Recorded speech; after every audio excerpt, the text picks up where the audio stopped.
Hi, my name is Joe Stevens. I'm a NAMI facilitator.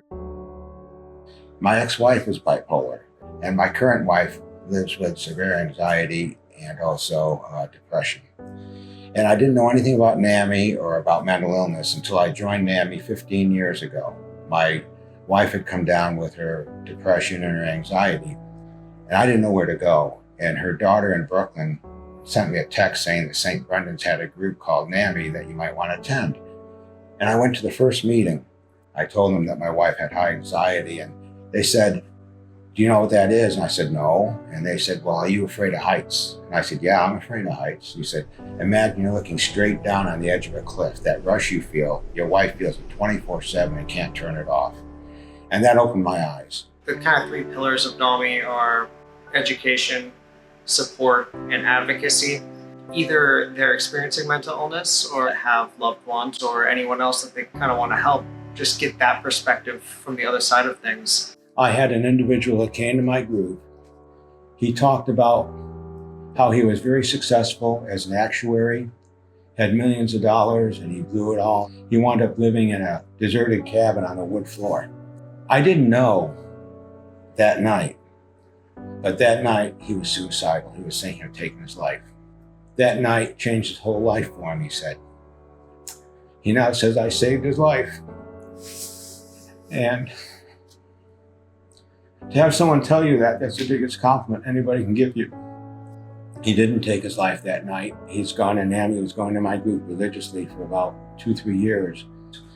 But he's an outstanding individual, and he's someone that I highly appreciate, because the biggest thing we need to do is kill the stigma.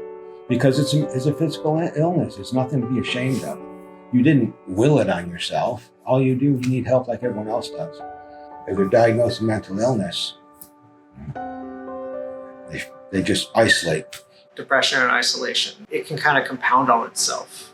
When you're kind of spiraling into any sort of thought pattern, the only thing it takes to break that cycle is to find one other person that understands. And that I've seen with multiple people has been kind of the difference maker and why they've been interested in NAMI. The biggest thing you can do to beat the stigma is to talk about it. Just by sharing my brother took his life, or what my wife went through, people all of a sudden will open up, well, my father or my sister or my uncle, and they've been holding this in for years and years, and the floodgates open up. The addition of Romy Romero, working here, she's been able to reach out to the Hispanic community. Tuve el privilegio de ser parte de la primera noche que Romy organizó.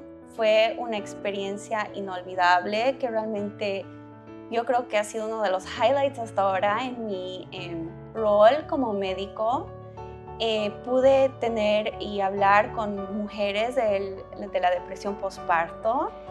Pudimos conversar esa noche y fue un evento muy hermoso. He estado batallando con mis 2 hijas, con la ansiedad y la depresión. Entonces, para mí, pues estaba yo como desesperada. Me recibieron con tanta aceptación y yo, pues desde ahí ya, de aquí soy, ya no me sacan.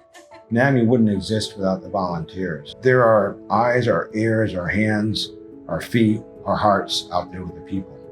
I mean, we can put stuff on the internet, but it doesn't have the same effect as being with a person and touching a person and laughing with a person and crying with a person.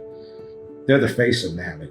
Without volunteers, there is no NAMI. The demand, unfortunately, is only growing. More people need to hear about the power of connection. More people need to hear that NAMI exists, that help exists. Give. Help me do my thing. I couldn't do my thing without you giving. It takes money to do these things. They're not free. They get some funding, they get some donations, but it doesn't cover nearly enough of what we have to do. And even if it's $5 or $10, it still goes a long way. No sé quiénes van a escuchar de los que aportan para este lugar, de que lo que están ayudando, sí lo estamos aprovechando. People know that other peer-based support exists, but if you have schizophrenia or depression or just your emotions in general, that whole gamut can be covered by NAMI programs that exist. My mother, Teresa, she's the one that showed me the model of how to handle mental illness in your family and in the ones you love. She became a clown becoming a clown, she was able to find the brighter side of life. And so I owe a lot to her because she taught me how to be able to handle mental illness and not let it handle me. She lived a good life, 90 years, but she still is in here with me. And I'll always remember that.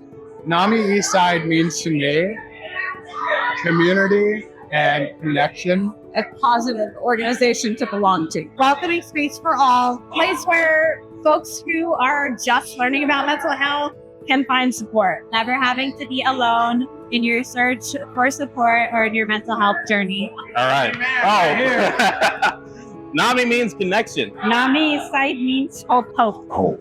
They're hope for me, they're hope for the people that I serve, and helping those that are the marginalized, those that aren't not understood, those that feel that they don't have any self-worth. I'm there to let them know that we love them and we want them to have a good life.